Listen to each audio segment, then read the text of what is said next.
ഇപ്പൊ സുഡിയോയിൽ അല്ലെങ്കിൽ ഇപ്പൊ എക്സ്പെൻസീവിലോട്ട് ഫേസ് ഷോപ്പിലൊക്കെ നമുക്ക് ഷീറ്റ് മാസ്കുകൾ അവൈലബിൾ ആയിട്ടുണ്ട് അല്ലേ. ഈ ഷീറ്റ് മാസ്കുകൾ പല പല ഇൻഗ്രീഡിയൻറ്റ് ബേസിൽ അവർ ഡിവൈഡ് ചെയ്യാറുണ്ട്. ഇപ്പൊ എന്തെങ്കിലും വ്യത്യാസമുണ്ടോ? ആക്ച്വലി ഇല്ല. ഇപ്പൊ സുഡിയോ എന്ന് വാങ്ങിക്കുന്ന ടോണർ നമ്മളെ ഫേസ് എന്താ പറയുന്ന ഷീറ്റ് മാസ്കുകളിലാണെങ്കിലും അവർ പല പല കളേഴ്സ് കൊടുത്തിട്ടുണ്ടെങ്കിലും പല പല ഇൻഗ്രീഡിയൻസ് കൊടുത്തിട്ടുണ്ടെങ്കിലും എല്ലാത്തിലും കോമൺ ആയിട്ടൊരു ഹൈഡ്രേറ്റിക് ഇതാണ് ഉള്ളത്.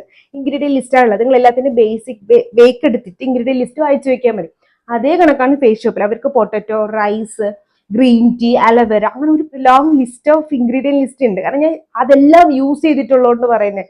എൻ്റെ വെഡിങ്ങിന്റെ സമയത്ത് എല്ലാ ഷീറ്റ് മാസ്കും ഫേസ് ഷോപ്പിന് ഞാൻ യൂസ് ചെയ്തിട്ടുണ്ട്. എല്ലാത്തിനും എനിക്ക് ഒറ്റ ബെനിഫിറ്റ് കിട്ടിയിട്ടുള്ളൂ, ഹൈഡ്രേഷൻ. പക്ഷെ സ്കിൻ ഒരു കണ്ടിന്യൂസ് 30 ദിവസം യൂസ് ചെയ്തപ്പോൾ നല്ല രീതിയിൽ ഹൈഡ്രേറ്റഡ് ആയിട്ട് ഇരുന്നിട്ടുണ്ടായിരുന്നു. അത് സത്യമാണ്. പക്ഷെ അത്രയും എക്സ്പെൻസീവ് ആയിട്ട് അത് ചെയ്യേണ്ട ആവശ്യമുണ്ടോന്ന് വെച്ചാൽ ഇല്ല.